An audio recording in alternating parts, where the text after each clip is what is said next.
అదేవిధంగా BRS party కూడా మరి మేము ఇన్ని వేల కోట్లు జూబ్లీహిల్స్లో ఖర్చు పెట్టినామంటే ప్రచారం చేస్తున్నటువంటి పరిస్థితుల్లో మరి బోడబండలో ఉన్న పరిస్థితి ఏంది, కనీసం రోడ్డు లేనటువంటి పరిస్థితి, డ్రైనేజీ సమస్య పరిష్కారం లేనటువంటి పరిస్థితుల్లో మరి మీరు ఖర్చు పెట్టినటువంటి డబ్బులు ఎక్కడ పోయినాయో మరి బీఆర్ఎస్ పార్టీ చెప్పాల్సినటువంటి అవసరం ఉంది.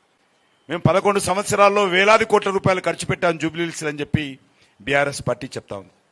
గ్రామాల నుంచి వచ్చినటువంటి లేకపోతే ఇతర పార్టీలకు సంబంధించినటువంటి కార్యకర్తలు అక్కడ పనిచేస్తున్నప్పుడు మీడియా వచ్చి చూస్తున్నప్పుడు ఎన్నికల సందర్భంగా ఒక గ్రామ పంచాయతీలో ఉన్నటువంటి డెవలప్మెంట్ కూడా జూబ్లీహిల్స్లోని అనేక బస్తీలో లేదని, ఒక మండల్ హెడ్ క్వార్టర్లో ఉండే డెవలప్మెంట్ కూడా జూబ్లీహిల్స్లో కొన్ని బస్తీలో లేదనేది వాళ్ళు చెప్తున్న విషయాన్ని మనం చూస్తా ఉన్నాం.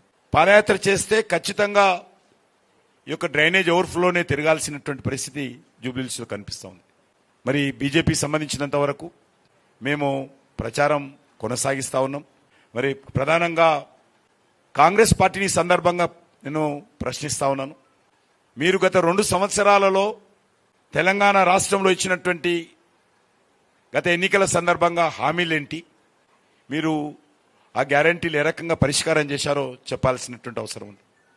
2024 డిసెంబర్ లోపల మరి ఈ యొక్క 6 గ్యారంటీలు పరిష్కారం చేస్తామని చెప్పి కొన్ని విషయాలు చెప్పారు.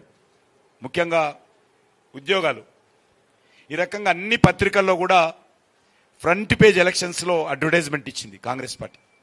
మేము 2 లక్షల ఉద్యోగాలు భర్తీ చేస్తాము, డిసెంబర్ 2024 లోపల జాబ్ క్యాలెండర్ ఇచ్చారు.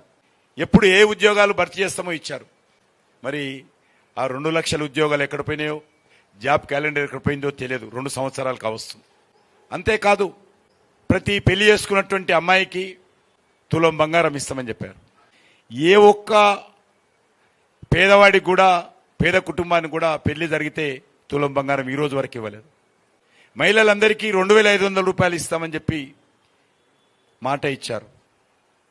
ఏ ఒక్క మహిళకి ఇంతవరకు అది ప్రారంభం కాలే. పొదుపు సంఘాలకు కేంద్ర ప్రభుత్వం లోన్లు ఇస్తుంది బ్యాంకుల ద్వారా. ఈరోజు మోడీ గారు నిర్ణయించారు 20 లక్షల వరకు. గతంలో 2 లక్షలు, 3 తర్వాత 5 తర్వాత 10 అయింది. ఇప్పుడు 20 lakhs మ్యాక్సిమం ఇస్తా ఉన్నాం మేము. దానికి సంబంధించినటువంటి వడ్డీ మేము రాష్ట్ర ప్రభుత్వం భరిస్తామని చెప్పి గతంలో రాజశేఖర్ గారు ఉన్నప్పుడు భరించిన తర్వాత టీఆర్ఎస్ పార్టీ నిర్లక్ష్యం చేసింది. మొన్న ఎలక్షన్స్ హామీలో ఇచ్చి వీళ్ళు కూడా నిర్లక్ష్యం చేయడం జరిగింది.